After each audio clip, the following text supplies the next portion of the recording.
Hello বন্ধুগণ, কেমন আছেন সবাই? আশা করি ভালো আছেন। আমিও ভালো আছি। নতুন একটা দিনে নতুন একটা ব্লগে সবাইকে স্বাগতম। আশা করি ব্লগটা ভালো লাগবে। ভালো লাগলে লাইক কমেন্ট শেয়ার দিয়ে আমার পাশে থাকবেন। আর যারা প্রতিদিন আমার ভিডিও দেখেন, ভিডিওতে লাইক করেন, কমেন্টস করেন, তাদেরকে অনেক অনেক ধন্যবাদ। এটা হলো ছোটোবেলার একটা খাবার, আজকে পেলাম তাই নিয়ে আসলাম। অনেক দিন আগে খেয়েছিলাম, প্রায় 5-6 মাস হয়ে গেছে। 5-6 মাস আগে পেয়েছিলাম, তখন কিনে এনেছি। আজকেও একটা পেলাম তাই কিনে আনলাম। ছোটোবেলায় এগুলো খুব খেয়েছি, কিন্তু এখন দেখাই যায় না, যার ফলে ওইভাবে কিনে আনা হয় না। আর এটা কেনার একটাই কারণ হলো ছোটোবেলার স্মৃতিটাকে মনে করার জন্য। যাই হোক, খেতে খুব বেশ ছিল। আর এটা হলো তরমুজ কিনে আনা হয়েছিল আজকে না ওইভাবে আর রান্নার ভিডিও ব্লগ করা হয়নি, কারণ আজকে একটু ডাক্তারের কাছে গিয়েছিলাম আমার ছোটো বোনকে নিয়ে। ওই যে আমার আগের ব্লগ ভিডিও যারা দেখেছেন তারা বলতে পারবেন যে আমার ছোটো বোনের চোখে একটু সমস্যা দেখা দিয়েছিল, যার ফলে ওকে ডাক্তারের কাছে নিয়ে যাওয়া হয়েছিল। আর আজকে কিছুদিন পরে ডক্টর বলেছিল যদি চোখের সমস্যাটা না কমে তাহলে আবার নিয়ে যেতে, তাই ওকে আমরা আজকে আবারও নিয়ে গিয়েছিলাম ডাক্তারের কাছে। একই কথা বলল যে অ্যালার্জির কারণে ওর চোখে সমস্যা দেখা দিয়েছে, চোখটা লাল হয়ে গেছে। আবার নতুন করে ওষুধ দিয়ে দেওয়া হয়েছে, যার ফলে আমাদের ওইভাবে আজকে রান্না বাড়া কোনো কিছুই হয়নি। কারণ আমি আর আমার ছোটো বোন খুব সকালে প্রায় 7:30 নাগাদ আমরা চলে গিয়েছিলাম ডাক্তারের কাছে। আসতে আসতে অনেক সময় হয়ে গেছে। আর মা তো ছেলেকে নিয়ে একদম রান্নাবাড়া করতেই পারবে না, কারণ কোনোভাবেই ওকে নিয়ে রান্না করা সম্ভব না। আর আমি চলে গেলে বাইরে ওকে খাওয়ানোটাও সমস্যা হয়ে যায়, ওকে ঘুম পাড়ানোটাও সমস্যা হয়ে যায়।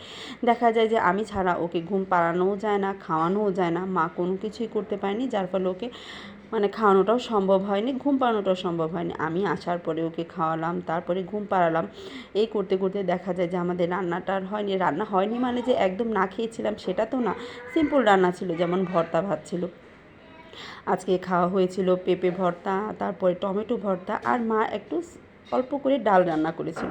আর আমি যেহেতু ছিলাম না সেই সুবাদে এগুলো রান্না করা ভিডিও শ্যুটও করা যায়নি, যার ফলে ওইভাবে রান্নার ভিডিওটাও দেখানো হয়নি। যাই হোক, এত কথা বলে নিলাম। তারপরে আর কি, এখন হলো রাতের বেলা। এই যে রাতের বেলা দেখুন একদম সিম্পল এক খাবার। দুপুরবেলা তো ডিম ভাজি আর ডাল দিয়ে খাওয়া হয়েছে, আর এখন হলো রাতের বেলা খাবার দাবার। এখানে মা ভর্তা করছে, আর দেখুন আমার ছেলে কি দুষ্টুমি করছে। এটা হলো করলা আর হলো আলু ভর্তা, আর সাথে বেশি করে তেল দিয়ে এটাকে ভর্তা বানিয়ে নিচ্ছে, একটু ঝাল ঝাল করে। এই হবে আমাদের রাতের খাবার। যে দেখুন ভর্তাটা বানানো হয়ে গেছে। আর সাথে থাকবে হলো এই যে সকালবেলা মা যে ডালটা রান্না করেছিল সেই ডালটা, টমেটো দিয়ে ডালটা রান্না করেছিল, টমেটো ডাল আর হলো এই যে ভর্তা। বেশ কিন্তু লাগবে খাবারটা। আমার কিন্তু ভর্তা ভাত আর ডাল ভাত খেতে খুব ভালো লাগে। আপনাদের কেমন লাগে প্লিজ আমাকে কমেন্টস করে জানাবেন। আসলে সকালবেলা দেখা যায় ভর্তাটাই খাওয়া হয় বেশি আমাদের, কিন্তু দুপুর দেখা যায় রাতের বেলা মাঝে মাঝে এই জিনিসটা হয়, যখন কোনো রান্নাবাড়া থাকে না বা শেষ হয়ে যায় তখন বাড়তি ঝামেলা না করে এই ভর্তা ভাতটাই খাওয়া হয় আর কি। এই যে রাতের বেলা দেখুন ছেলেকে ঘুম পাড়িয়ে দিয়েছি, আর ওকে ঘুমটুম পাড়িয়ে আমি এখন চলে যাব খাবার খেতে।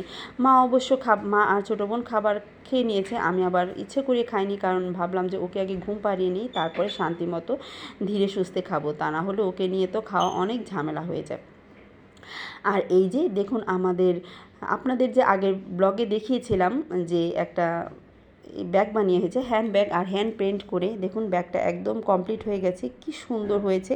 এটা আমার ছোটো বোন বানিয়েছিল। অনেকে কমেন্টস করে বলেছিল যে এটার ফাইনাল লুক একদম বানানোর শেষে যেন এটা দেখানো হয়, তাই আপনাদের জন্য এই জিনিসটা দেখুন, দেখতে কত সুন্দর হয়েছে। আর বানাতে একটু সময় লেগে গেছে, কারণ আমার বোনের পরীক্ষা চলছিল, এই পরীক্ষার ফাঁকে ফাঁকে এই কাজগুলো ও করছিল, যার ফলে বানাতে ওর এক সপ্তাহের মতো লেগে গেছে। যদি পরীক্ষাটা না থাকতো 1-2 দিনের মধ্যেই জিনিসটা হয়ে যেত।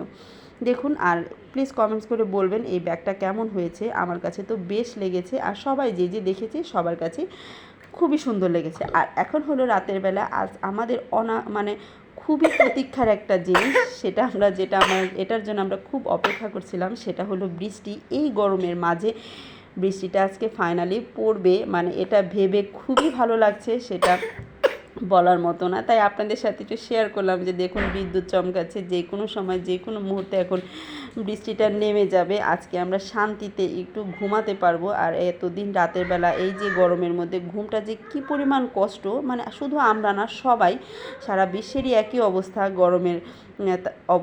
গরমে সবাই ক্লান্ত। যাই হোক, সব জায়গাতেই বৃষ্টি হচ্ছে, ফাইনালি ঢাকাতেও বৃষ্টি হচ্ছে, খুব ভালো লাগছে, তাই আপনাদের সাথে একটু শেয়ার করলাম। আর আজ এ পর্যন্তই, আশা করি ব্লগটা ভালো লেগেছে। ভালো লাগে লাইক কমেন্ট শেয়ার দিয়ে আমার পাশে থাকবেন। টাটা।